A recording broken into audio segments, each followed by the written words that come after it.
প্ৰত্যেকটো জাতি জনগোষ্ঠীৰ সমস্যা যদি চিৰস্থায়ীভাৱে সমাধান নহয়, অসম কেতিয়াও সৰ্বাংগীন সুন্দৰ অসম নহ'ব।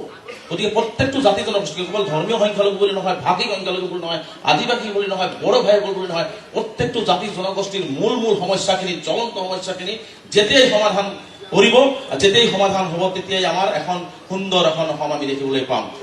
মই অসমৰ সংখ্যালঘু ৰাইজে যিমান দিন মই সংগঠন আছিলোঁ, আস্থাৰ বিশ্বাস ৰাখিছিল, আৰু মই সেই আস্থাৰ বিশ্বাস আজিৰ এই পাৰ্টিৰ মজিয়াতো মই কথা দিছোঁ, আস্থাৰ বিশ্বাস ৰাখি মই সকলো জাতি জনগোষ্ঠীৰ লগত মোৰ এই পিছপৰা জনগোষ্ঠীটোক হাতে হাত ধৰি একেলগে খোজ মিলাই শিৱসাগৰক ধুবুৰী বনাম, শিৱসাগৰ বনাই বৰাকক শিৱসাগৰ বনাই, তিনিচুকীয়াক ধুবুৰী বনাই একেলগে একত্ৰিত কৰি সমন্বয়ৰ বাৰ্তাৰে, উন্নয়নৰ বাৰ্তাৰে আমি একেলগে অসমখনক আগুৱাই লৈ যাওঁ। গতিকে এইখিনি কথা কৈ মই যিহেতু এই যাত্ৰাত এজন ক্ষুদ্ৰ সৈনিক, মই এই ৰাজনৈতিক প্লেটফৰ্ম এটা বেলেগ প্লেটফৰ্মত আছিলোঁ, ৰাজনৈতিক প্লেটফৰ্মত কিন্তু মই একেবাৰে শিশু, ইয়াত মই আটাইতকৈ অশিক্ষিত ব্যক্তি। গতিকে এই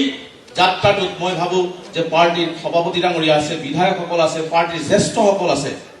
গতিকে প্ৰত্যেকজনে ব্যক্তিয়ে মোক যদি আপোনালোকে সদায় দিহা পৰামৰ্শ, গঠনমূলক সমালোচনা, গঠনমূলক পৰামৰ্শ দি মোক আগুৱাই দিয়ে, মই নিশ্চিতভাৱে অসম আৰু অসমীয়া জাতিটোৰ কাৰণে বা মোৰ সংখ্যালঘু জনগোষ্ঠীটোৰ কাৰণে, বিভিন্ন জাতি জনগোষ্ঠীৰ কাৰণে একেলগে মই কাম কৰি মই যিখিনি সহায় কৰিব পাৰোঁ সেইখিনি সহায় কৰিবৰ কাৰণে মই আজি প্ৰতিশ্ৰুতিবদ্ধ।